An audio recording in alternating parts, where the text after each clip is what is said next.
What if I told you money isn't what you think it is? That the world's richest institutions don't create wealth, they manufacture debt. And what if behind every financial crash, every bailout, every so-called stimulus package, there's an invisible network of bankers who never lose because they own the game itself?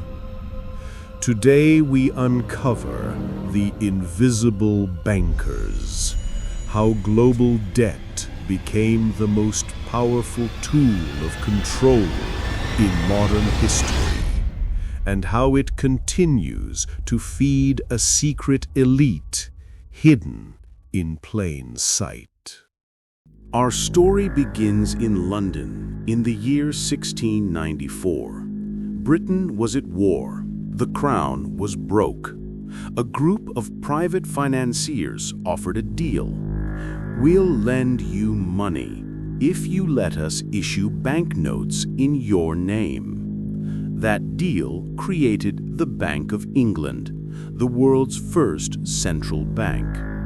For the first time, debt, not gold or silver, became the foundation of a nation's currency. By the 1800s, powerful banking families like the Rothschilds and Baring brothers were lending to kings and governments. Their influence grew quietly, invisible yet immense. But here's the twist. This system was never about creating wealth. It was about creating debt. Because when money is loaned into existence, someone must always owe. And that's how the invisible bankers found their power, not by owning land or armies, but by owning the debt that financed them. Fast forward to 1913, the night before Christmas Eve. Most of Congress had gone home. Inside a near-empty chamber, a bill quietly passed, the Federal Reserve Act. The United States now had a central bank, privately controlled, but public in name. And once again, the power to create money was handed to those who profited from lending it. Through the 20th century, debt became the invisible bloodstream of the global economy. Every borrowed dollar was a promise, a claim on the future. Wars were fought not just with weapons, but with loans. World War I, World War II, the Cold War, all fueled by borrowed money. And after every conflict, the pattern repeated. Nations bled, bankers collected interest. Then came 1971. President Nixon ended the gold standard. From that moment, money became an illusion, a digital promise backed by nothing but trust and debt. This was the dawn of fiat currency, and the invisible bankers knew what it meant: infinite debt, infinite control. By the 1980s, deregulation opened the floodgates. Banks could gamble with your deposits, and governments looked the other way. Then came derivatives, complex financial weapons designed to multiply profit and risk. Debt had become the engine of everything, including ordinary life. Credit cards, student loans, mortgages. The web was complete. Then came 2008. The system collapsed under its own weight. Banks had lent money they didn't have to people who couldn't pay it back. And when the crash came, governments rushed to save the system. But they didn't save you. They saved them. Trillions were created out of thin air to bail out the same institutions that caused the disaster. The public paid through inflation, lost jobs, and broken trust. In the empire of debt, the house always wins, because the house writes the rules. By 2020, the world's total debt public and private, surpassed $300 trillion. That's more than 3 times the size of the entire global economy. And yet, the same system continues.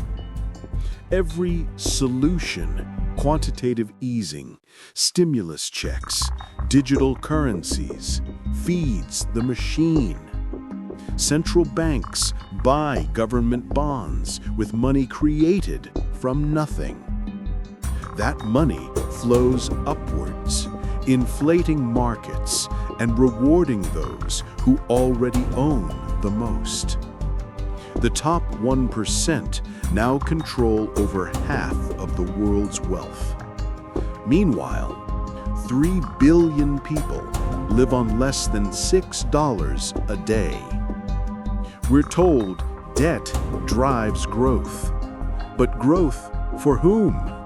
For the invisible bankers, the architects of the system itself. Over time, some nations tried to break free. Gaddafi proposed a gold-backed African currency. He was overthrown. Iraq tried to sell oil in euros. Sanctions followed. Even crypto, once a rebellion, is now being absorbed by the same institutions it sought to escape. And the next frontier? Digital central bank currencies, CBDCs. They're marketed as innovation, but they could centralize control over every transaction, every citizen, every coin. The invisible bankers aren't hiding anymore. They're digitizing. Here's the data. Global debt is rising by $10 trillion every quarter. The average citizen now works half the year just to pay interest, directly or indirectly. And by 2030, more than 70% of the world's money could be fully programmable.